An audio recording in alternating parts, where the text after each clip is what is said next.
اللهم لك الحمد يا نور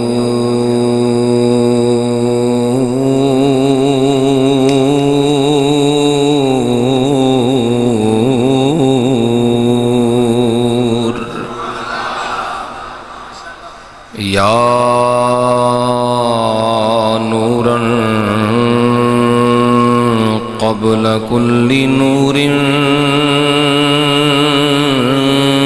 ونورا بعد كل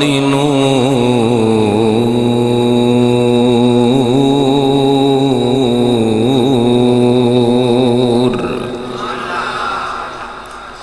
يا من لهم نور وبه النور ومنهم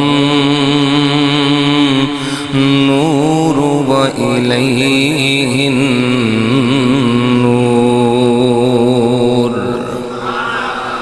وصل وسلم وبارك على نورك المنير الذي خلقته من نورك وخلقت من نوره الخلق جميعا وعلى أشعة أنواره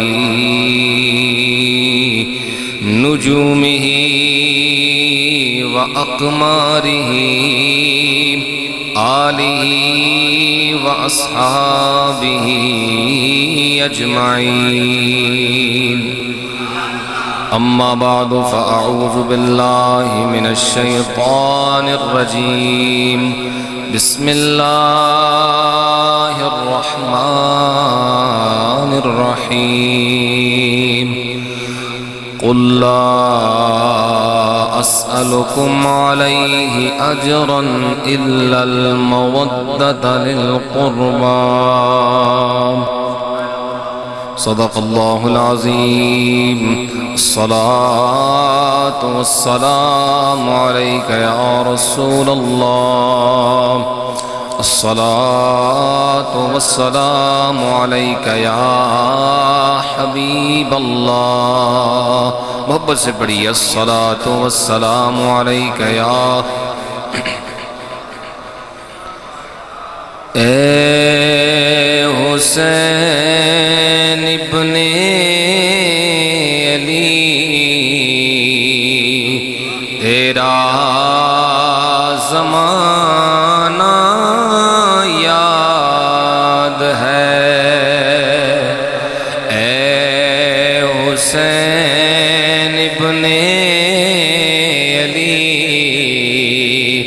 تیرا زمانہ یاد ہے چھوڑ کر طیبہ تیرا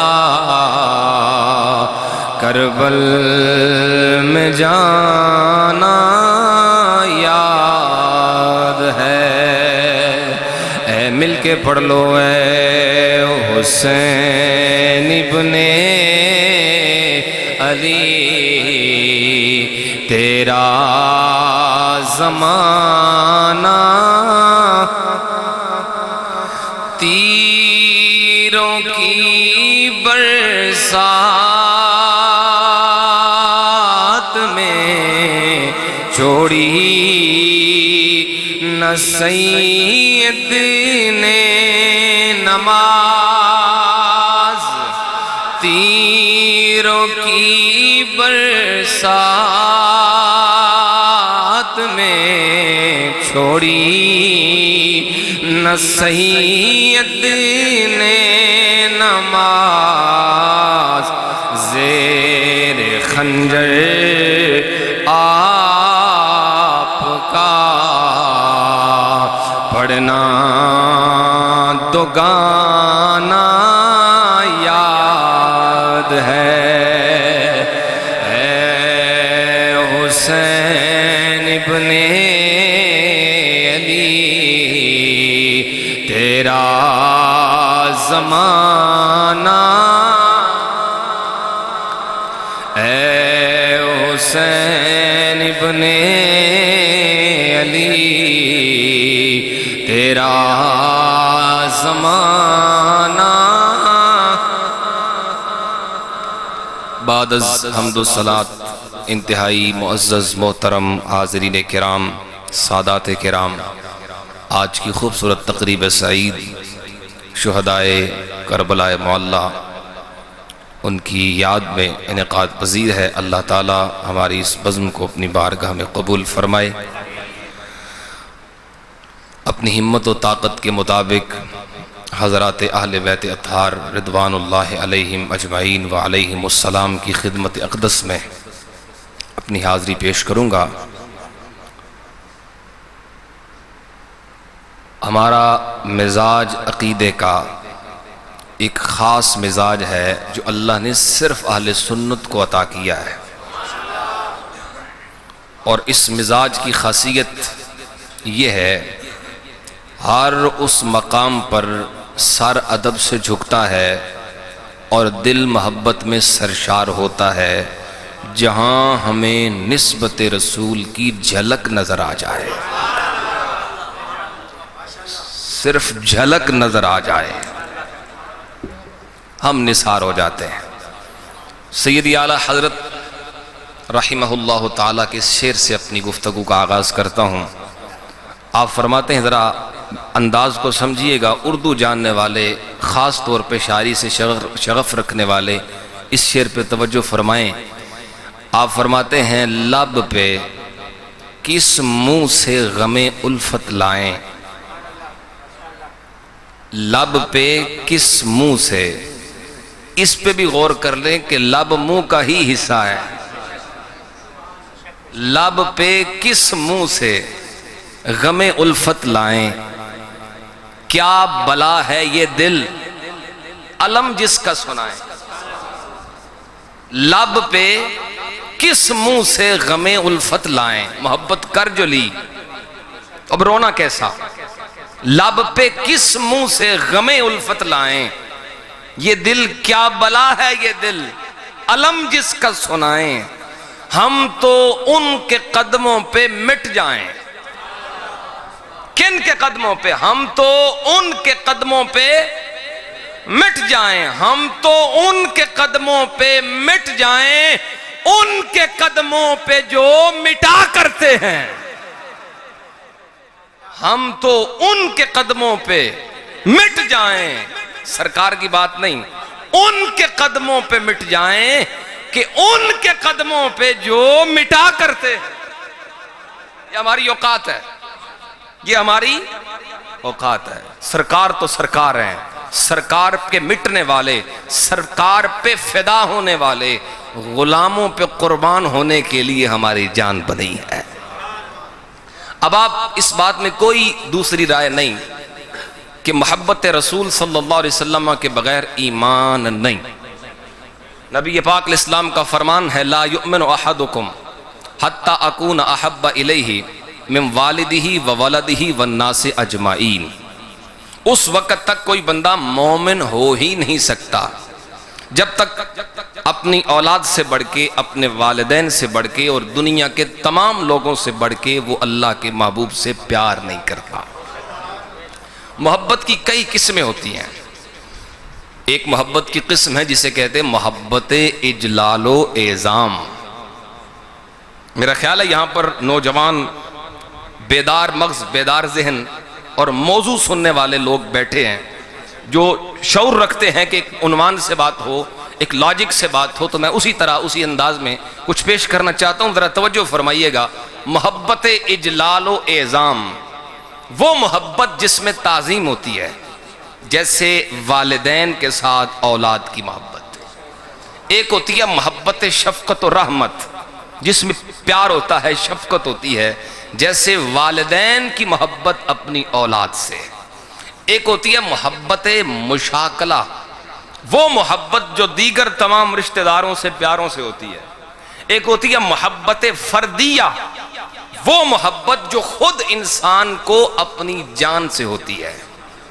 یہاں پر کسی محبت کی قید نہیں، بلکہ یوں کہہ سکتے ہو کہ جب محبت اجلال و اعظام کی بات ہو تو حضور کی محبت والدین کی محبت پر غالب آئے، جب محبت شفقت و رحمت کی بات ہو تو حضور کی محبت اولاد کی محبت پر غالب آئے، جب محبت مشاکلہ کی بات ہو تو اپنے تمام پیاروں کی محبت پر اللہ کے پیارے کی محبت غالب آئے، اور جب اپنی جان کی محبت کی بات ہو تو جانے کائنات کی محبت سب پہ غالب آئے۔ آپ یوں کہہ سکتے ہیں کہ ایمان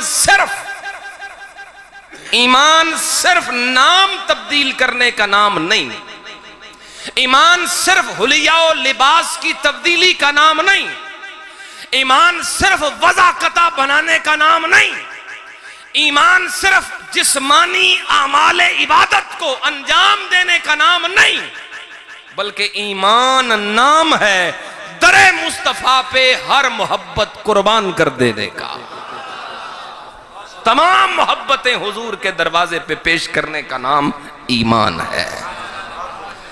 اب یہ تو بات واضح ہو گئی کہ حضور کی محبت جزو ایمان بلکہ عین ایمان ہے۔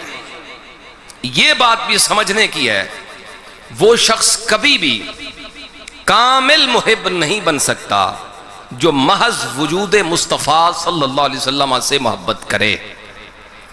کامل محب وہ ہے جو ان تمام ہستیوں کو اپنی محبتوں کا قبلہ جانے جن کی نسبت ذات مصطفیٰ صلی اللہ علیہ وسلم سے ہے۔ ایسا تو نہیں ہو سکتا کہ محبوب سے پیار ہو مگر محبوب کے دوستوں سے نہ ہو، محبوب سے پیار ہو مگر محبوب کے رشتہ داروں سے نہ ہو، وہ ناقص محبت ہے۔ کامل محبت یہ ہے محبوب جن گلیوں سے گزرتا ہو ان راہوں سے بھی پیار ہو، ان راہوں سے بھی محبت ہو، یہ کامل محبت ہے۔ تو گویا یہ بات بالکل کھل کے سامنے آ گئی، جس کو ذات رسول سے محبت ہے، اب ذرا توجہ کرنا، میرے ساتھ چلنا تھوڑا سا، جس کو ذات رسول سے محبت ہے اس کو والدین رسول سے بھی محبت ہے، جس کو ذات رسول سے محبت ہے اس کو ازواج رسول سے بھی عقیدت ہے، جس کو ذات رسول سے محبت ہے اس کو اصحاب رسول سے بھی پیار ہے، جس کو ذات رسول سے محبت ہے اس کو اولاد رسول سے بھی پیار ہے، جس کو ذات رسول سے پیار ہے اس کو داماد رسول سے بھی پیار ہے، جس کو حضور سے پیار ہے، حضور سے عشق ہے، وہ حضور کے یاروں پہ بھی جان وارتا ہے، حضور کے رشتہ داروں پہ بھی جان قربان کرتا ہے۔ نبی پاک صلی اللہ علیہ وسلم کی حدیث مبارکہ ہے، آقا دو عالم صلی اللہ علیہ وسلم ارشاد فرماتے ہیں لا یؤمن عبد حتی اکون احب الیہ من نفسہ، اس وقت تک کوئی شخص مومن ہو نہیں سکتا جب تک وہ مجھ سے اپنی جان سے بڑھ کے پیار نہ کرے۔ اور پھر حضور نے فرمایا وَتَكُونَ عِطْرَتِي أَحَبَّ إِلَيْهِ مِنْ عِطْرَتِي، اس وقت تک کوئی شخص مومن ہو نہیں سکتا جب تک میری اولاد کو اپنی اولاد سے زیادہ عزیز نہ جانے۔ وَيَكُونَ أَهْلِي أَحَبَّ إِلَيْهِ مِنْ أَهْلِي، اور اس وقت تک مومن ہو نہیں سکتا جب تک وہ اپنے گھر والوں سے بڑھ کر میرے گھر والوں سے پیار نہ کرے۔ اور ایک دوسری حدیث میں فرمایا وَالَّذِي نَفْسِي بِيَدِهِ لَا يُؤْمِنُ عَبْدٌ حَتَّى يُحِبَّنِي وَلَا يُحِبُّنِي حَتَّى يُحِبَّ الزَّوِي، حضور فرماتے ہیں اس وقت تک کوئی مومن نہیں بن سکتا جب تک مجھ سے پیار نہیں کرتا، اور مجھ سے پیار اس وقت تک ہو نہیں سکتا جب تک میرے گھر والوں سے پیار نہیں کر لیتا۔ تو پتہ چلا ایمان موقوف ہے محبت رسول پر۔ اب توجہ کرنا میرے بھائیو، ذرا نتیجہ دے رہا ہوں، ایمان موقوف ہے محبت رسول پر، اور محبت رسول موقوف ہے محبت اہل بیت پر۔ ایمان تب آئے گا جب محبت رسول آئے گی، اور محبت رسول تب آئے گی جب محبت اہل بیت آئے گی۔ اب ذرا نتیجہ دے رہا ہوں، بڑی توجہ سے جملہ سننا۔ ایمان موقوف ہے محبت رسول پر، محبت رسول موقوف ہے محبت اہل بیت پر، تو نتیجہ یہ نکلا محبت اہل بیت یہ اختیار نہیں، ایمان ہے۔ آپ نہیں سمجھے، میں پھر سمجھا دیتا ہوں، دہرا دیتا ہوں اپنی بات کو۔ ایک ہے اختیاری اعمال، کر لو تو خیر ہے، نہ کرو پھر بھی خیر ہے، یہ اختیاری عمل نہیں، یہ لازمی سبجیکٹ ہے، اس کے بغیر گزارا نہیں، یہ اختیار نہیں، ایمان ہے، اس کے بغیر بندہ مومن ہو نہیں سکتا۔ اہل بیت اطہار کی محبت اول سے آخر تک سارے کے سارے، اس میں ازواج مصطفیٰ بھی داخل ہیں، اس میں حضور کی چاروں شہزادیاں داخل ہیں، اس میں حضور کے دونوں داماد داخل ہیں۔ اب بولنا چاہیے آپ کو، سننی بیٹھے ہو سبحان اللہ۔ سب اہل بیت، سب کے سب، محبت ان کی فرض ہے اور فرض عین ہے، ایسا فرض جس کے بغیر ایمان مشکوک ہے، ایسا فرض۔ اسی لیے نبی پاک صلی اللہ علیہ وسلم نے اس کے فرض ہونے کی وجہ سے ہی حضور نے مبغض اہل بیت کے لیے وعیدیں بیان کی ہیں، یہی وجہ ہے، اور اتنی سخت وعیدیں ہیں، میں حدیثیں پیش کرتا ہوں۔ 5 حدیثیں پنجتن کی نسبت سے۔ پہلی حدیث نبی پاک علیہ السلام ارشاد فرماتے ہیں، اب میرے پاس میں زیادہ وقت نہیں لوں گا ورنہ تفصیل سے حوالہ جات بھی پیش کرتا، جلدی جلدی آگے بڑھتا ہوں۔ مستدرک للحاکم میں علامہ حاکم رحمت اللہ تعالی علیہ نے اس حدیث کو امام بخاری اور امام مسلم کی شرط کے مطابق صحیح قرار دیا۔ فرمایا لا یبغضنا اہل البیت احد، لا یبغضنا اہل البیت احد الا ادخلہ اللہ النار۔ فرمایا ہم اہل بیت سے جو بھی بغض رکھے گا، جو بھی بغض رکھے گا، نمازی، حاجی، مجاہد، جو بھی بغض رکھے گا اللہ اسے جہنم میں داخل کرے گا۔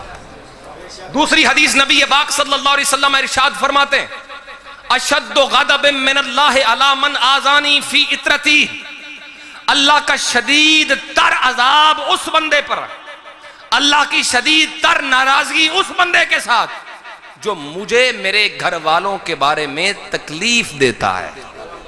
تیسری حدیث نبی پاک علیہ السلام فرماتے ہیں الا من آذانی نسب من آذا نسبی وذوی رحمی فقد آذانی ومن آذانی فقد آذ اللہ۔ فرمایا جس نے میرے کسی رشتہ دار کو تکلیف دی اس نے مجھے تکلیف پہنچائی، اور جس نے مجھے دکھ دیا اس نے رب کو ناراض کر دیا۔ چوتھی حدیث نبی پاک علیہ السلام خطبہ دے رہے ہیں، حضرت جابر بن عبداللہ کہتے ہیں میں نے حضور کو فرماتے ہوئے سنا، آقا فرما رہے ہیں من ابغضنا اہل البیت حشرہ اللہ تعالی یہودیا، فرمایا جو ہم اہل بیت سے بغض رکھے گا اللہ قیامت کے دن اسے یہودیوں میں اٹھائے گا۔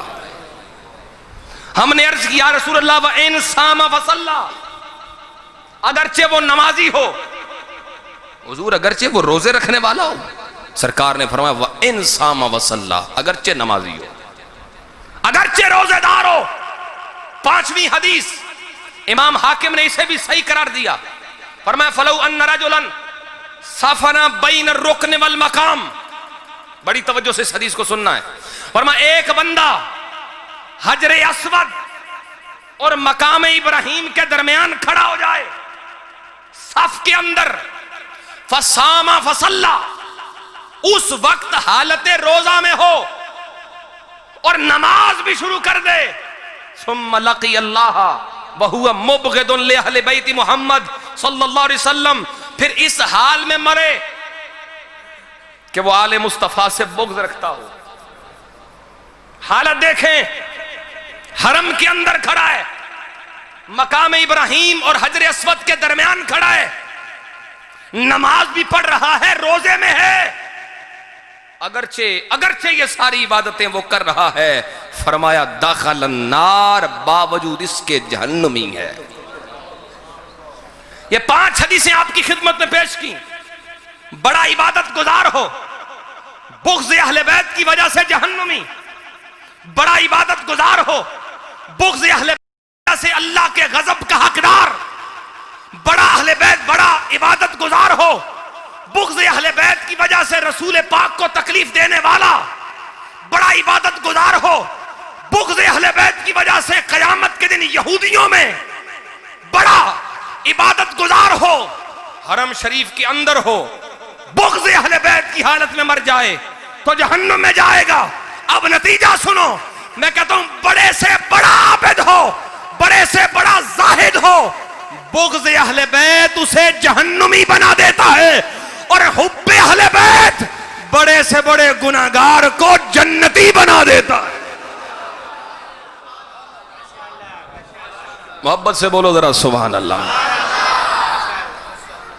فرض ہے یہ محبت، اور ایسی فرض کہ تمام فرائض سے بڑھ کر اس کا وجود بھی ہے، اس کی اہمیت بھی ہے. اسی لیے تو ہم کہتے ہیں نبی کا گھرانہ بڑی شان والا. آپ تھوڑا سا سکون محسوس کر رہے تھے، سکینہ اتر رہا تھا، تو میں نے کہا چلو شروع تھوڑا سا ہو جائے محبت کے ساتھ، مل کے سب کی آواز آئے. نبی کا گھرانہ بڑی شان والا. سب کی آواز چاہیے. نبی کا گھرانہ ہے یہ آستانہ بڑی شان والا، ہے یہ آستانہ بڑی شان والا. نماز پڑھنا فرض ہے پر ہر کسی پہ نہیں. نماز پڑھنا اس پر فرض ہے جو پہلے مومن ہے. بات سمجھ آ رہی کہ نہیں آ رہی؟ نماز پڑھنا اس وقت ضروری ہے جب ایمان موجود ہو. نماز وہ پڑھے گا جس کے اندر ایمان موجود ہے. روزہ رکھنے کے لیے ضروری ہے ایمان موجود ہو. حج کرنے کے لیے ضروری ہے ایمان موجود ہو. زکوٰۃ دینے کے لیے ضروری ہے ایمان موجود ہو. مطلب یہ نکلا ایمان پہلے ہے، نماز بعد میں. ایمان پہلے ہے، روزہ بعد میں. ایمان پہلے ہے، حج بعد میں. ایمان پہلے ہے، زکوٰۃ بعد میں. ایمان پہلے ہے، جہاد بعد میں. پر قربان جاؤں نبی کے گھر والوں کی شان پر. میرے پاک نبی فرمانے لگے والذی نفسی بیدہ ما يدخل قلب امرئ الایمان حتی یحبهم للہ ولقرابتی.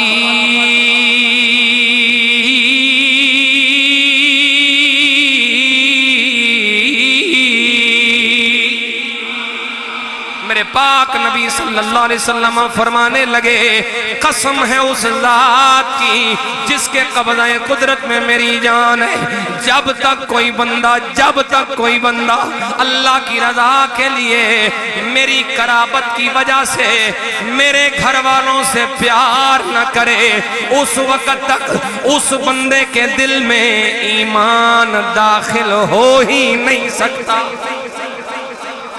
نبی کا گھرانہ بڑی شان. سب کی آواز آئے. نبی کا ہے یہ آستانہ بڑی شان، ہے یہ آستانہ بڑی شان.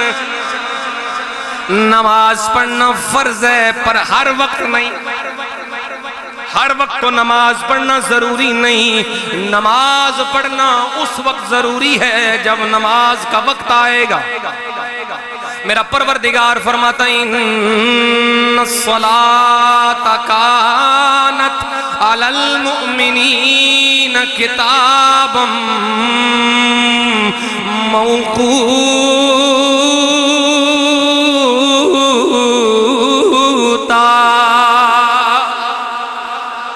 نماز پڑھنا ضروری ہے، لیکن اس وقت ضروری ہے جب نماز کا وقت آئے گا۔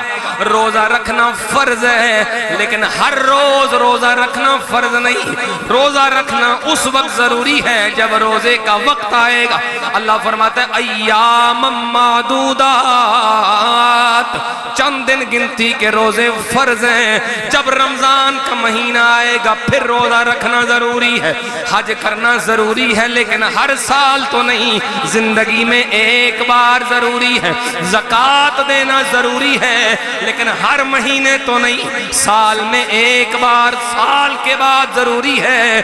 لیکن قربان جاؤں نبی کے گھر والوں کی شان پر، محبت اہل بیت زندگی میں صرف ایک بار ضروری نہیں، محبت اہل بیت صرف سال کے بعد ضروری نہیں، محبت اہل بیت صرف ایک مہینہ ضروری نہیں، محبت اہل بیت صرف 5 بار دن میں ضروری نہیں۔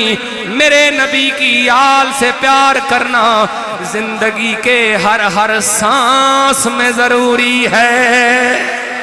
نعرہ تکبیر، نعرہ رسالت، نعرہ حیدری، عظمت و شان اہل بیت، عظمت و مقام اہل بیت، علماء اہل سنت۔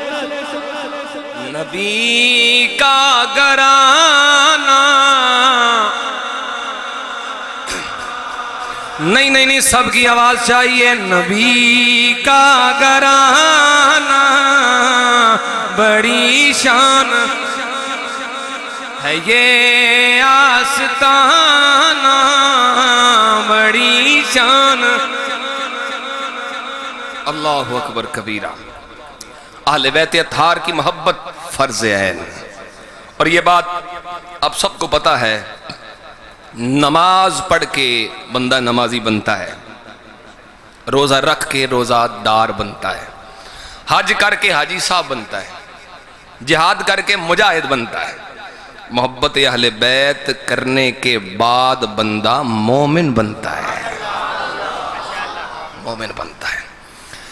اب آپ ذی وقار کیوں کریں اہل بیت سے محبت؟ کوئی وجہ بھی تو ہو، کوئی وجہ بھی تو ہو۔ نسبت رسول وجہ ہے وہ ایک الگ بات ہے، لیکن اس کے علاوہ اور بھی وجوہات ہیں۔ میں آپ کی خدمت میں پیش کرتا ہوں احادیث کی روشنی میں کیوں کریں محبت اہل بیت سے۔ میں کہتا ہوں یارو بڑا باریک جملہ ہے، سارے بولیں گے تو مجھے سکون رہے گا کہ بات میں سمجھا سکا۔ کیوں پیار نہ کریں ان پاک ہستیوں سے جن کے صدقے رب ہمارے گناہ معاف کرتا۔ حدیث ہے سرکار دو عالم صلی اللہ علیہ وسلم کی، امام طبرانی موجم اوسط میں موجم صغیر کے اندر حدیث کو لائے۔ نبی پاک علیہ السلام فرماتے ہیں انما، توجہ میرے بھائی، انما مثل اہل بیتی فیکم مثل باب حتۃ فی بنی اسرائیل۔ فرمایا میرے اہل بیت کی مثال تمہارے درمیان اسی طرح ہے جس طرح بنی اسرائیل میں باب حتہ۔ اب بہت سارے لوگوں کو پتا ہے کہ باب حتہ کیا ہے، میں سمجھا دیتا ہوں۔ باب کا معنی دروازہ اور حتۃن کا معنی معافی، معافی والا دروازہ۔ بنی اسرائیل جب داخل ہونے لگے شہر میں، شہر سے مراد یا تو بیت المقدس والا شہر یا قوم عمالقہ کا شہر جسے اریحا کہتے ہیں، اریحا یا اریحا دونوں طرح پڑھا گیا۔ اس شہر میں جب داخل ہونے لگے اللہ نے فرمایا رک جاؤ، ٹھہر جاؤ، وَادْخُلُوا الْبَابَ سُجَّدًا۔ گناہگار ہو چکے ہو، معافی لینا چاہتے ہو، طریقہ رب بتا رہا ہے کیسے معافی ملے گی۔ اللہ نے فرمایا اس دروازے سے داخل ہو جاؤ، اور ایسے نہیں، سجدن، سجدہ کرتے ہوئے جاؤ، سجدے کی حالت میں اس دروازے سے گزرو۔ وَقُولُوا حِتَّةٌ، اور یہ کہتے ہوئے جاؤ حِتَّةٌ حِتَّةٌ حِتَّةٌ، یعنی معافی معافی معافی کرتے ہوئے جاؤ۔ اب وعدہ کیا ہے اللہ کا؟ جواب امر ہے نغفر لکم، ایسا کرو گے رب وعدہ کرتا ہے معاف کر دوں گا۔ دروازے سے گزرو گے، اب بڑی باریک سی بات کرنے، جو سنی بندہ بیٹھا ہے اولیاء کو ماننے والا، اس بات پہ نہ جھوما تو مجھے افسوس رہے گا، توجہ رکھنا۔ کیا کہا رب نے؟ نغفر لکم، بخشوں گا، بخشش فرماؤں گا۔ کب؟ جب دروازے سے گزرو گے۔ پہنچے کچھ لوگ پہنچے پہلے تو پھر مزہ آئے گا۔ دروازے سے گزرو تو بخشش، دروازے سے گزرو تو بخشش، دروازے سے گزرو تو بخشش۔ اس کا مطلب ہے کچھ دروازے ہوتے ہیں ایسے، نہیں سمجھے بات کو، کچھ دروازے ہوتے ہیں ایسے جن سے گزرو تو بخشش۔ یہ یوں ہی تو نہیں جنتی دروازے سے گزرتے۔ اب تو بولو یار سبحان اللہ، ہوں تے کھول کے سب کو تواڈے سامنے رکھے، ہوں تے بولو اونچی آواز نال۔ اللہ نے فرمایا گزرو دروازے سے، قرآن ہے، تفسیر بھی نہیں، متن ہے قرآن کا۔ دروازے سے گزرو، وادخلوا الباب، دروازے سے گزرو، سجدہ کرتے ہوئے گزرو، معافی مانگتے ہوئے گزرو، میں معاف کر دوں گا۔ اب وہ بنی اسرائیلی تھے بدبخت، بدنصیبی، وہ بجائے حتتن کے ہنتتن کہنے لگے، ہنتتن، ناک میں آواز ڈالی، ہنتتن بنا دیا۔ اب ہنتتن کا معنی ہوتا ہے گندم۔ اللہ کے حکم کا مذاق کیا، انہیں تو معافی نہ مل سکی لیکن قانون مل گیا۔ کچھ دروازے رب نے بنائے ہیں، جہاں جاؤ تو معافی ضرور ہوتی ہے، جہاں جا کے مانگو تو ضرور ملتا ہے، بخشش ہو جاتی ہے، مغفرت ہو جاتی ہے۔ اب ہمیں بھی تو رال ٹپکنی چاہیے۔ یا رسول اللہ، وہ بنی اسرائیل والے، ان کے لیے تھے دروازے، جہاں جاتے تو گناہ مٹ جاتے۔ حضور ہمارے لیے بھی تو کوئی ہونا چاہیے نا دروازہ، حضور ہمارے لیے بھی تو کوئی دروازہ ہونا چاہیے، جہاں جائیں تو ہمارے بھی گناہ مٹے۔ اب توجہ کرنا، میں کہتا ہوں بنی اسرائیل کے لیے شہر کا دروازہ تھا، بنی اسرائیل کے لیے شہر کا دروازہ تھا، نبی پاک کی امت کے لیے نبی کے گھر کا دروازہ ہے۔ پھر بولو سبحان اللہ۔ حضور کی امت کے لیے اہل بیت والا دروازہ، اس دروازے پہ آؤ، معافی مانگو اللہ سے، پھر دیکھو رب معاف کرتا ہے۔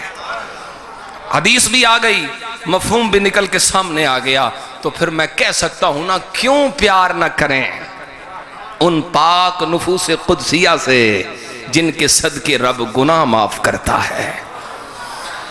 دوسری وجہ سنو، کوئی بندہ پوچھے بہر وقتی آل بیت کا ذکر کیوں، وجہ بتا دیتے ہیں، اسے کہو کیوں نہ کریں ان پاک ہستیوں کا ذکر، ان پاک ہستیوں سے محبت جن کی وجہ سے رب دعائیں قبول فرماتا ہے۔ سرکار دو عالم صلی اللہ علیہ وسلم کی حدیث، علامہ امام سیوطی رحمت اللہ تعالی خصائص الکبریٰ میں اس روایت کو لائے ہیں، فرمایا ما من دعاء الا بینہ و بین السماء حجاب، جو بھی دعا ہو، جب بندے کے منہ سے دعا نکلتی ہے، اس دعا کے درمیان اور آسمان کے درمیان ایک پردہ رہتا ہے، اور وہ پردہ برقرار رہتا ہے۔ کب تک؟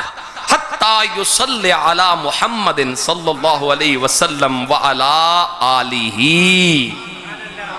اس وقت تک جب تک بندہ نبی پر، نبی کی آل پہ درود نہیں پڑھتا۔ درود پڑھتا ہے، پردہ ہٹ جاتا ہے، آسمانوں تک دعا پہنچ جاتی ہے، قبول ہو جاتی ہے۔ اب میں نے یہاں پہ بات عرض کرنی ہے بڑی توجہ سے، ما من دعائن، دنیا میں جو بھی دعا ہو، چاہے ولی کی ہو، چاہے اختاب کی ہو، اغیاس کی ہو، ابدال کی ہو، اوتاد کی ہو، نوخبا کی ہو، نوقبا کی ہو، جو بھی دعا ہو، تابعین کی ہو، حتیٰ کہ صحابہ کی ہو، دعا رک جاتی ہے جب تک درود نہ پڑھا جائے نبی پاک پر، آپ کے اہل بیت پر۔ مجھے جملہ کہنا ہے آپ سب کی پوری توجہ کے ساتھ، تو پھر میں یہ کہہ سکتا ہوں رب جس کی بھی سنتا ہے نبی اور آل نبی کے وسیلے سے سنتا ہے، اور رب جسے بھی دیتا ہے نبی اور آل نبی کے وسیلے سے دیتا ہے۔ سبحان اللہ، ماشاءاللہ، سبحان اللہ۔ اونچی آواز سے بولو یار سبحان اللہ۔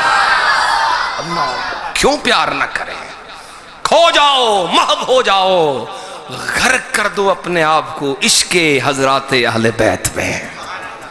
تیسری بات، کیوں پیار نہ کریں ان پاک ہستیوں سے جن پر درود پڑے بغیر نماز ہی نہیں ہوتی۔ قبول کی بات کر رہا ہوں، نماز قبول ہی نہیں ہوتی۔ حدیث ہے سرکار کی، نبی پاک علیہ السلام فرماتے ہیں من صلی صلاۃً ولم یصلی فیہا علی وعلی اہل بیتی لم تقبل منہ۔ امام دارقطنی حدیث لائے، امام بہقی سنن الکبریٰ میں، جلاء الافہام کے اندر ابن قیم جوزی نے لکھا، حدیث روایت کی، کوئی بندہ نماز پڑھے اور جان بوجھ کے درود چھوڑ دے، اللہ اس کی نماز قبول نہیں کرتا۔ نماز قبول کروانی ہے تو پہلے درود پڑھو۔ ویسے بڑا عجیب بندہ نہیں، وہ بڑا بدبخت ہے، میں تو کہتا ہوں۔ یزید کو امیر المومنین بھی کہے، امام حسین کو معاذ اللہ باغی بھی کہے، تقریر میں باغی کہے، تحریر میں باغی کہے، تقریر میں امام حسین کے دشمن کو حق پر کہے، اور نماز کے اندر اسی حسین پہ درود بھی پڑھے۔ سمجھ آئی گل دی؟ اچھی بولو یار سبحان اللہ۔ بھائی اس کی بھی عقل ماری گئی، ماتی ماری گئی۔ وہ کہتا ہے رب جدوں بھی مارے ڈانگ نہیں ماردا، یہ مت وج گئی نا بھائی۔ نماز کے باہر تو دشمنی، اور نماز میں اللہم صلی علی محمد والا، اسی حسین پہ درود پڑھ رہے ہو۔ کیسا عجیب انسان ہے، اللہ اکبر۔ اور یاد رکھو، یاد رکھو، اہل بیت اطہار کے ساتھ یہ محبت، یہ کیونکہ ایمان ہے نا، ایمان ہے، اس کا تعلق خاص طور پہ نطفہ حرام سے بھی ہے، رزق حرام سے بھی ہے۔ یہ توجہ کے قابل ہے بات۔ جو بندہ کثرت سے حرام کھائے، اللہ یہ پاکیزہ دولت لے لیتا ہے۔ پاکوں کی محبت ناپاک دل میں نہیں رہتی، اپنے آپ کو پاک۔ حرامی صرف وہ نہیں ہوتا، حرامی صرف وہ نہیں ہوتا جس کا نطفہ حرام کا ہو، وہ بھی حرامی بن جاتا ہے جو حرام کھاتا رہے۔ آپ کو پتہ ہے جو غذا کھاتے ہیں اسی سے خون بنتا ہے، اور خون کا سب سے زیادہ آمد و رفت کا سلسلہ دل سے ہے، اور اسی دل میں محبت ہے۔ جو رب، بڑی باریک بات ہے، جو رب اپنے نبی کے وجود پر مکھی برداشت نہ کرے، مکھی ہے اس کے قدموں کے ساتھ نجاست لگی ہے، اور یہ امکان ہے، پکی بات نہیں، ضروری نہیں کہ وہ کسی ناپاک جگہ پہ بیٹھی ہو، یہ ایک امکان ہے، ہو سکتا ہے مکھی کے چھوٹے چھوٹے پاؤں ہیں ان کے ساتھ تھوڑی سی نجاست ہو سکتا ہے۔ اللہ نہیں چاہتا وہ تھوڑی سی نجاست بھی میرے نبی کے وجود پہ لگے۔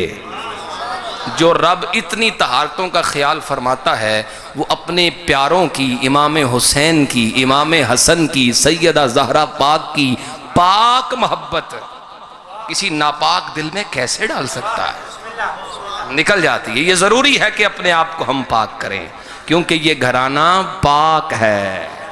یہ گھرانہ کیا ہے بولو؟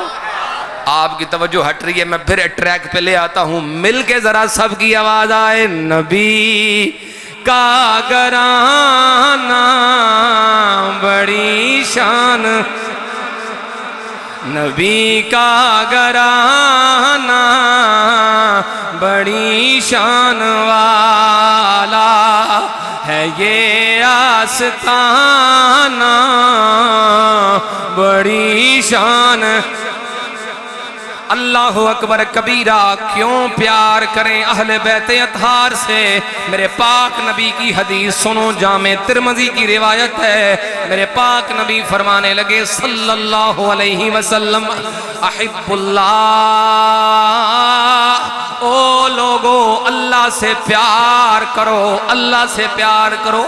یا رسول اللہ، اللہ سے پیار کرنے کی وجہ کیا ہے؟ اللہ کی محبت ضروری ہونے کی وجہ کیا ہے؟ میرے پاک نبی فرمانے لگے لما یغزوکم من نعمہ، اس لیے کہ اللہ تمہارا پروردگار ہے، اللہ رزق دینے والا ہے، اللہ نعمتیں دینے والا ہے۔ صبح سے لے کر شام تک، زندگی کی ابتدا سے لے کر زندگی کی انتہا تک اسی کے نعمتوں کے سہارے تمہارا گزارا ہے۔ یہ نعمت کے صدقے اولاد ملی، یہ نعمتوں کے صدقے جان ملی، یہ نعمتوں کے صدقے مال ملا۔ تو جو رب اتنی نعمتیں دے رہا ہے، تمہارا حق بنتا ہے کہ اس سے پیار کرو۔ میرے پاک نبی فرمانے لگے احبونی، صرف اللہ کی محبت کافی نہیں، صرف توحیدی جانباز بننا کافی نہیں۔ ہو گئی گل اوہ صرف توحیدی جانباز بننا کافی نہیں، مجھ محمد سے بھی پیار کرو۔ یا رسول اللہ، آپ سے پیار کیوں کریں، کیوں ضروری ہے؟ میرے پاک نبی صلی اللہ علیہ وسلم فرمانے لگے احبونی لحب اللہ، مجھ سے پیار کرو اس لیے کہ تمہارا پروردگار بھی مجھ سے ہی پیار کرتا ہے۔ پھر میرے پاک نبی فرمانے لگے احبو اہل بیتی، میرے گھر والوں سے بھی پیار کرو۔ یا رسول اللہ، اللہ سے پیار اس لیے کریں کہ وہ پروردگار ہے، آپ سے پیار کرنا اس لیے ضروری ہے کہ آپ پروردگار کے محبوب ہیں۔ حضور، یہ گھر والوں سے پیار کرنا کیوں ضروری ہے؟ میرے پاک نبی نے اس کا بھی جواب دیا، فرمایا احبو اہل بیتی لحبی، میرے گھر والوں سے پیار کرو اس لیے کہ میں محمد مصطفیٰ بھی اپنے گھر والوں سے پیار کرنے والا ہوں۔ نبی کا گھرانہ بڑی شان ہے، یہ آستانہ بڑی شان،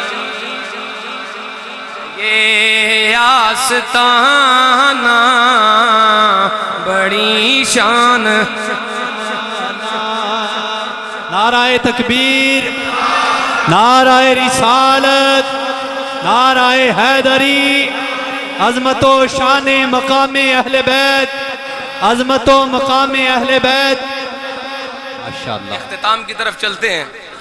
محبت کے کچھ تقاضے بھی ہیں، کچھ ضروریات بھی ہیں، کچھ لوازمات و مناسبات بھی ہیں جن کے بغیر محبت ہو نہیں سکتی۔ سب سے پہلا تقاضا محبت کا، من احب شیئا اکثر ذکرہ، جس کا کسی بندے کو پیار لگ جائے، کسی شے کا جدے نال پیار ہوئے ہر ویلے او دا ذکر کردا ہے۔ جو کسے دا عاشق ہوئے اسے دی گل، اور یہ سکھایا میرے نبی نے ہے، خود میرے نبی نے یہ سکھایا ہے۔ ایک حدیث پڑھوں گا اس مسئلے کو سمجھانے کے لیے، ترمذی شریف کی حدیث آپ نے سنی ہے، لیکن آج ذرا ایک الگ انداز میں سنیں۔ حضور فرماتے، توجہ ہے میرے بھائیوں، حضور فرماتے ہیں حسین منی وانا من حسین، ترجمہ آپ سب کو آتا ہے، حسین منی وانا من حسین، احب اللہ من احب حسینا۔ تیسرا جملہ حدیث کا، حسین سبت من الاسباط، حدیث پوری ہو گئی۔ ایک انگلی کے برابر، یہ ایک ہاتھ کی تعداد کھینچ کے لکھو تو اتنی سی حدیث ہے، یعنی لمبائی میں 3 جملے حدیث کے۔ پہلا جملہ حسین منی وانا من حسین، حسین مجھ سے، میں حسین سے۔ دوسرا جملہ احب اللہ من احب حسینا، اللہ اس سے پیار کرے جو حسین سے پیار کرے۔ تیسرا جملہ حسین سبت من الاسباط، سبت کہتے ہیں ایسے درخت کو جس کی جڑ مضبوط ہو، اور شاخیں بہت ساری ہوں. حضرت یعقوب علیہ السلام کی اولاد کو اسباط کہا گیا کیونکہ ان کی اولاد بڑی کثیر تھی. اللہ نے نبی پاک نے فرمایا حسین سبط ہے. مطلب یہ ہے کہ حسین ایسا جاندار درخت ہے، اس کی جڑ میرے ساتھ مضبوط ہے، اور اس کی شاخیں یعنی اولاد اتنا پھیلے گی قیامت آ جائے گی، سید ختم نہیں ہوں گے. 3 جملے ہو گئے حدیث کے. اب جو میں نے بات کرنی تھی وہ سمجھو، جس کے لیے حدیث پڑھی. جملے کتنے حدیث کے؟ 3. اب آپ نے گننا ہے کہ نام حسین کتنی بار آیا ہے. حسین گننا آپ نے، حسین منی وانا من حسین، احب اللہ من احب حسینا، حسین سبت من الاسباط. جملے حدیث کے 3. ذکر حسین 4 بار. مزے دی گل چس لے لئیے تھوڑی جی، انج دیاں میں دلیلہ ہوں دیاں جڑی دین لگا. ذکر حسین 4 بار، جملے 3 نام 4 بار. یہ 3 اور 4 کا عدد بڑا خوبصورت ہے، 3 اور 4 کا عدد بڑا حسین ہے. نبی پاک اشارہ دے رہے ہیں 3 بھی اپنے ہیں. اے ان تو سمجھنا ہے، 3 بھی اپنے ہیں، 4 بھی اپنے ہیں، 3 بھی اپنے ہیں، 4 بھی اپنے ہیں. چلو میں کھول دیا. ابو بکر صدیق، عمر فاروق، عثمان ذوالنورین، 3 ہو گئے. سیدہ فاطمہ، مولا علی، مولا حسن، مولا حسین، 4 ہو گئے. جملے 4، ذکر 3 بار، جملے 3، ذکر 4 بار. اشارہ دے رہے ہیں 3 بھی اپنے، 4 بھی اپنے، 3 بھی پیارے، 4 بھی پیارے، 3 بھی خوبصورت، 4 بھی خوبصورت، 3 بھی رب کو پسند، 4 بھی رب کو پسند، 3 بھی میرے، 4 بھی میرے، 3 بھی افضل، 4 بھی افضل، 3 بھی اعلیٰ، 4 بھی اعلیٰ. 3 کا ذکر بھی عبادت، 4 کا ذکر بھی عبادت. 3 کے صدقے بھی بگڑی بنتی ہے، 4 کے صدقے بھی بگڑی بنتی ہے. 3 کا پیار بھی فرض ہے، 4 کا پیار بھی فرض ہے. 3 بھی رشتہ دار ہیں، 4 بھی رشتہ دار ہیں. 3 بھی رشتہ دار ہیں کہ نہیں؟ 3 بھی رشتہ دار اور 4 بھی رشتہ دار. اب فرق دیکھو، ہیں یہ 7، ہیں یہ 7 ہی، کبھی 5 بن جاتے ہیں، اونچی بولو سبحان اللہ. کبھی 4 یار بن جاتے ہیں، بات ہی نہیں میں ہے. ہیں یہ 7 فردی حضور کو چھوڑ کے، ہیں یہ 7 ہی. اب ان 7 میں ایک ایسا ہے، اے ان گل تو بڑی دھیان نہ سمجھنی ہے. ان 7 میں ایک ایسا ہے، ادھر جائے تو 4 یار. نہیں سمجھے گا، اونی گل نہیں سمجھے جنہیں سمجھانی سی. ہے یہ 7، ان 7 میں ایک ایسا ہے، ادھر جائے تو 4 یار مکمل، ادھر آئے تو 4 رشتہ دار مکمل. اور میرے نبی ان 4 میں جا کے بیٹھیں تو یہ 5 پورے، ان 4 میں آ کے بیٹھیں تو یہ 5 تن پورے. بات انہی میں ہے. مسلمانوں تمہیں بتایا غلط گیا، تمہیں سمجھایا غلط گیا. بریلی کے تاجدار نے تو نتیجہ نکال دیا، ہم ان کے قدموں پہ مٹ جائیں، ان کے قدموں پہ جو مٹا کرتے ہیں. اپنی اتنی اوقات ہے، یہ تفریق جمع کرنے کی اوقات نہیں ہماری. اس چکر میں نہ پڑو، اور نہ کسی کو کوئی بندہ بات کرنے، ایک بندہ دکان پہ کھڑا ہے، کریانے کی دکان پہ، میں کوئی سامان لینے گیا تو وہ کہتے ہیں وہ فلانا مسئلہ دسو. میں کہا 1200-1300 سال ہو گئے نے اس کھاتے چ پیاں، اجے تک نکلے ہاں. تے تو سمجھنا وہ 5 منٹاں چ میں اتھوں تینوں فارغ کر دیاں، انج نہیں ہوندا. چڈ گل، جو اوقات ہے وہ کام کرو. ہمارے بابا جی کہتے ہیں کہ کہ امت کی اوقات صرف یہ ہے وہ نبی پاک کے پیشاب مبارک کی برکتوں کو سوچے، بس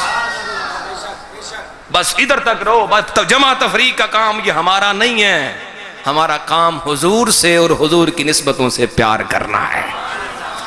اللہ اکبر۔ چلو تھوڑا سا مزید آگے چلیں، یہ حسین اب نام آ گیا ہے تو ذکر ضروری بھی ہے، اسی بات ختم بھی کرنی ہے۔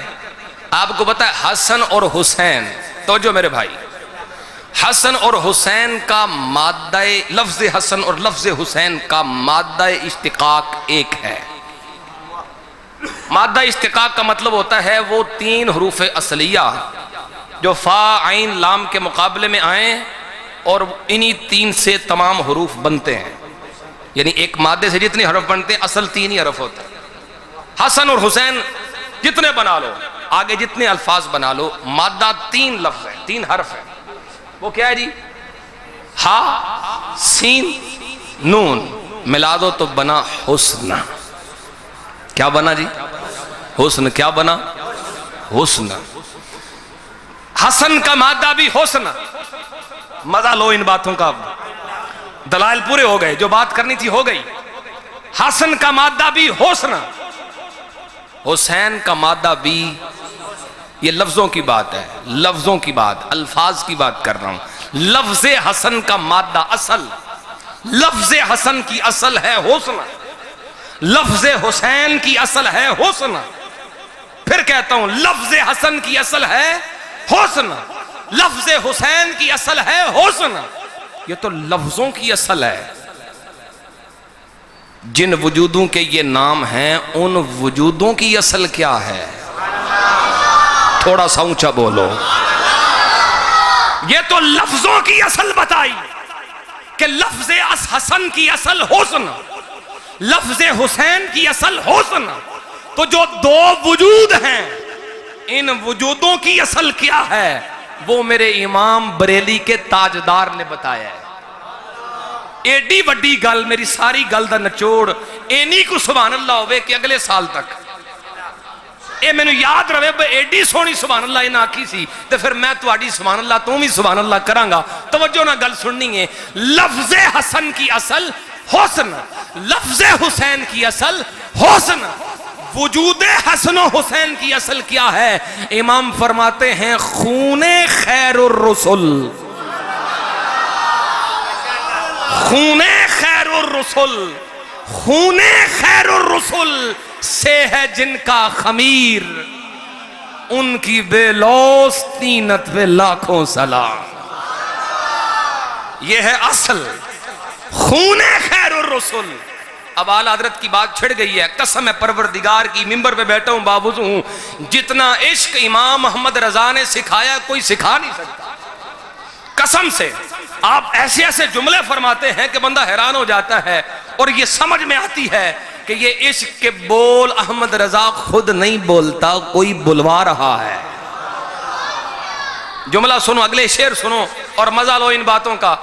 امام فرماتے ہیں، پہلے آپ نے اس بات پہ کتابیں لکھی ہیں، امام نے خود لکھی ہیں کہ نبی پاک کے وجود کا سایہ نہیں تھا۔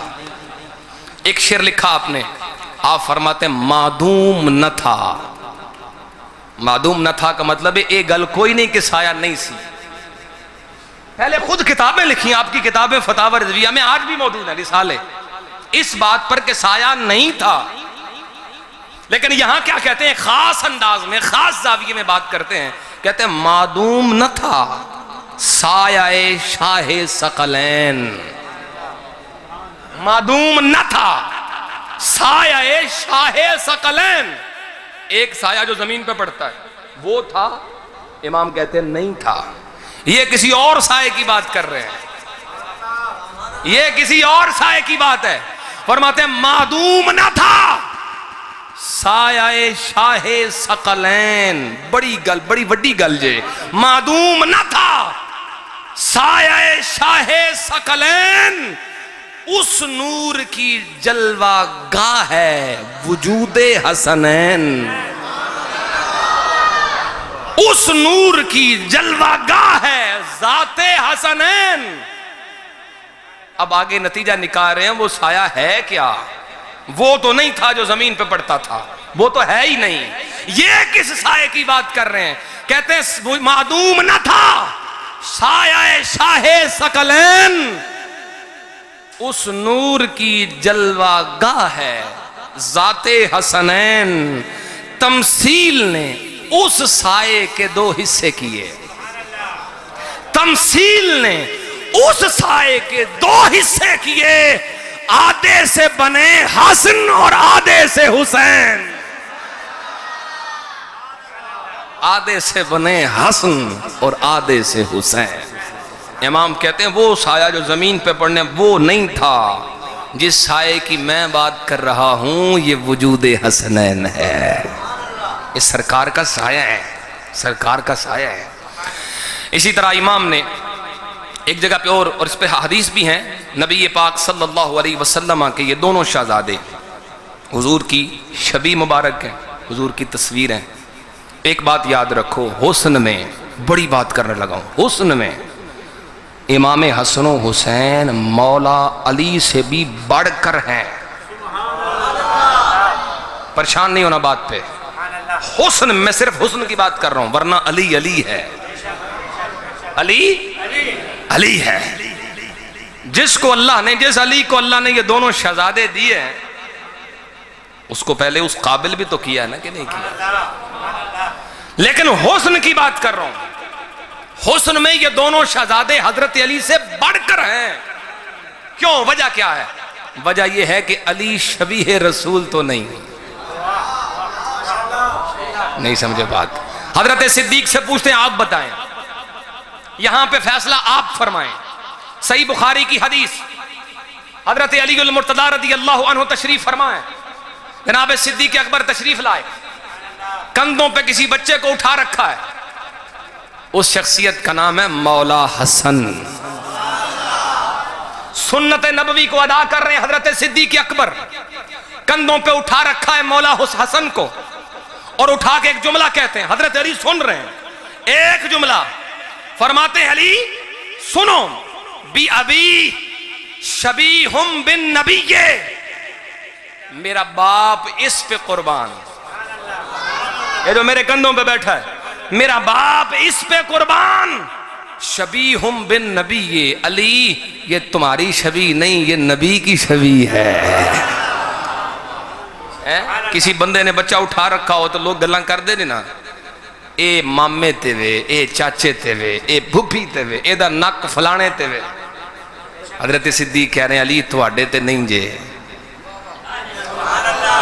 یہ نبی پاک تے ٹر گیا جی، یہ نبی پاک کی شبیہ ہے. اور ایک اور حدیث میں یوں بھی کہا گیا، حضرت علی کا خود فرمان موجود ہے اس بات پہ کہ حضرت سیدنا امام حسن کو نصف تک، یعنی ناف سے لے کر، سینے سے لے کر سر تک نبی پاک کی شبیہ بنایا گیا، اور قدموں تک حضرت امام حسین کو حضور کی شبیہ بنایا گیا. اور یہ ایسی صورت ہیں، ان کو دیکھ کر قسم ہے پروردگار کی، دشمن بھی کہتے تھے ایڈا سونا آج تک نہیں ویکھیا. ترمذی شریف میں اور دیگر کتاب مشکاہ شریف میں حدیث موجود ہے، ابن زیاد اس کے سامنے جب کٹا ہوا سر حسین رکھا گیا، اس کے ہاتھ میں ایک چھڑی ہے، اور وہ چھڑی کے ساتھ کیا کرتا ہے، یہ جو حدیث کے جملے ہیں دل پھٹتا ہے. فَجَعَلَ يَقُولُ بِقَضِيبٍ فِي أَنفِهِ فِي أَنفِهِ، امام کی بھینی مبارک ناک شریف میں اندر کی سائیڈ پہ چھڑی مارتا تھا، اور چھڑی مار کے کہتا تھا ما رأیت مثل ھذا حسنا، ایڈا سونا آج تک نہیں ویکھیا. جو کٹے ہوئے یہاں لوگوں کی آنکھیں پھر جاتی ہیں، سمجھ نہیں آتی مرنے کے بعد وہ ہے یا کوئی اور ہے. یہ حسین اس وقت کی بات ہے جب سر کٹ چکا ہے. ایمان سے بتاؤ جو سر کٹنے کے بعد اتنا حسین ہے، جب سر وجود پہ ہوگا پھر کتنا حسین ہوگا. یہ تو بھوک پیاس کاٹنے کے بعد، یہ تو 72 لاشیں اٹھانے کے بعد، ہوش نہیں رہتی بندے کو. یہ تو بعد کی بات کر رہے ہیں. وہ کہتا ہے دشمن ہے، اور کہتا ہے اتنا حسین نہیں دیکھا. ایک بوڑھا صحابی وہاں بیٹھا تھا، اس کے پاس جان نہیں تھی، طاقت نہیں تھی کہ لڑ سکے. اس نے کانپتے ہوئے اٹھ کر کہا انہو کان من اشبہہم برسول اللہ صلی اللہ علیہ وسلم، کیوں حسین نہ ہو تصویر جو محمد مصطفیٰ کی ہے صلی اللہ علیہ وسلم۔ آخری بات، اور اسی پہ بات مکمل کرتے ہیں، اہل بیت اطہار کی محبت کا حق ہے کہ مسلمان حضور کے گھرانے کی سیدوں کی خدمت کریں، بڑی ضرورت ہے اس بات پہ۔ وہ خمس ملا کرتا تھا، کبھی بیت المال سے حصہ ملتا تھا حضور کے ذوی القربا کو، ختم ہو گئی باتیں، لیکن افسوس اس بات پر ہے کہ مسلمان وہ سید، وہ سادات کرام، سادات سے معافی مانگ کے یہ بات سنانے لگا ہوں، وہ سادات کرام جو صاحبان سجادہ ہیں، جن کے لاکھوں مرید ہیں، ان کی خدمت تو کر رہے ہیں، لیکن گلی محلے کے وہ صحیح العقیدہ سید جو شاید ضرورت مند بھی ہوں، جو ہمارے ساتھ کام بھی کرتے ہیں، مزدوری بھی کرتے ہیں، بہت سارے کام کرتے ہیں، ان کی طرف دھیان نہیں دیتے۔ آپ کو پتہ ہے نا، سادات کو زکوٰۃ نہیں لگتی، حرام ہے ان پر، زکوٰۃ نہیں، یہ لیتے بھی نہیں ہیں، تو کیا مطلب ہے اس کا؟ زکوٰۃ نہیں تو کچھ بھی نہیں، خدمت کرنا ہمارا حق ہی نہیں۔ کبھی جا کے پوچھ لیا کرو، تحفے کے طور پہ، نذرانے کے طور پہ، خدمت کے طور پہ مٹھی میں کچھ کر دیا کرو، یہ ضروری ہے بات میرے بھائی، اسے اپنی بخشش کا ذریعہ سمجھو، قیامت کے دن حضور کو منہ دکھانے کے قابل ہو جائیں گے۔ حضرت ربیع بن سلیمان، مجھے واقعہ یاد آیا، حضرت ربیع بن سلیمان بہت بڑے بزرگ، فرماتے ہیں کہ شوق بنا، ذوق بنا، حج کے لیے نکلے، میرا بھائی میرے ساتھ ہے، توجہ رکھنا میرے بھائیوں، میرا بھائی میرے ساتھ ہے۔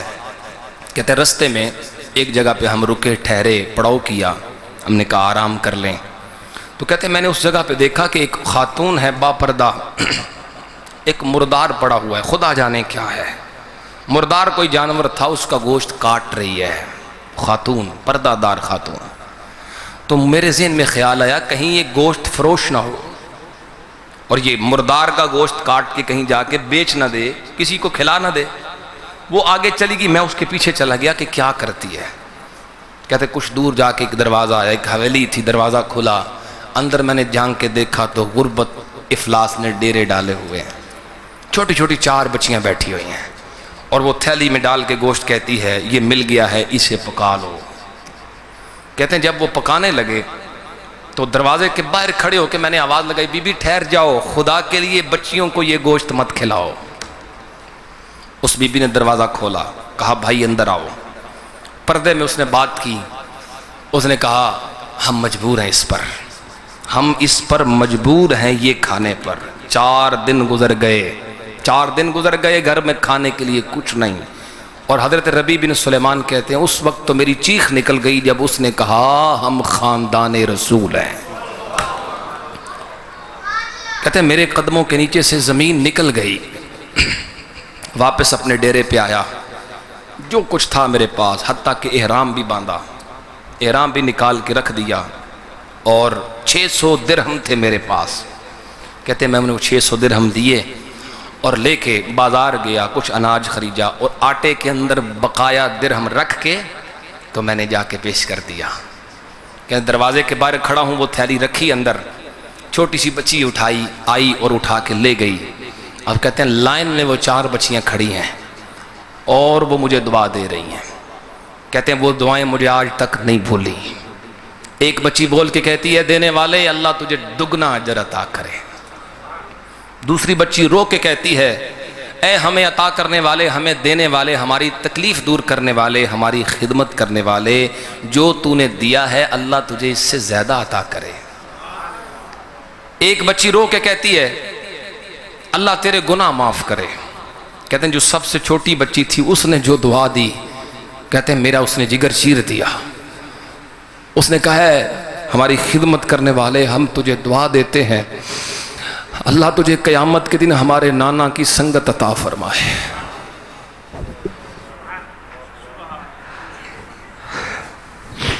بڑے بڑے محلات میں رہنے والوں کبھی سوچ لیا کرو، عیش و آرام کی زندگی گزارنے والوں کبھی سادات کے گھروں میں جا کے پوچھ بھی لیا کرو، یہ نبی پاک کی اولاد ہے، یہ صحیح العقیدہ سنی سید، یہ ہماری خدمت کے حقدار ہیں۔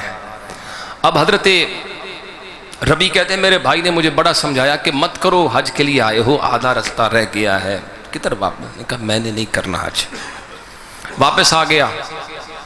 کہتے جب حج کے قافلے واپس لوٹے میں نے حاجیوں کو واپس آتے ہوئے دیکھا, لوگ ہار ان کے گلے میں ڈال رہے ہیں, خوش ہیں. کہتے ہیں میری ہچکی بند گئی, میں بھی تو گیا تھا اس رستے پہ. آپ ذرا سوچیں نا, ایک بندہ جائے اور رستے سے ہو کے آ جائے, جا نہ سکے, دکھ تو ہوتا ہے.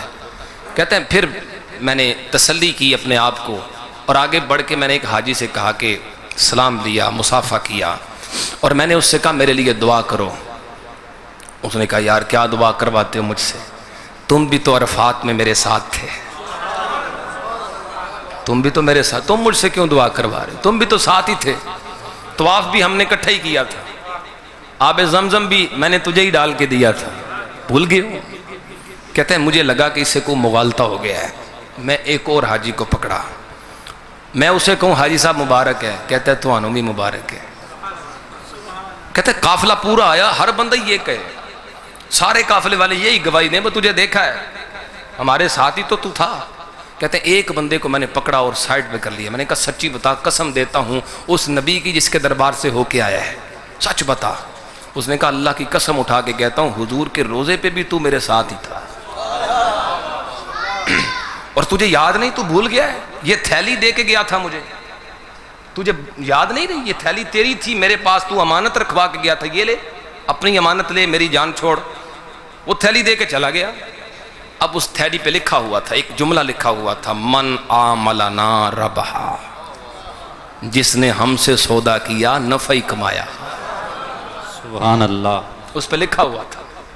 اب کہتے ہیں میں وہ تھیلی لی اور گھر آ گیا, رات کو عشاء کی نماز پڑھی اپنے وضع, میں نے کھولی نہیں کہ کیا ہے اس میں.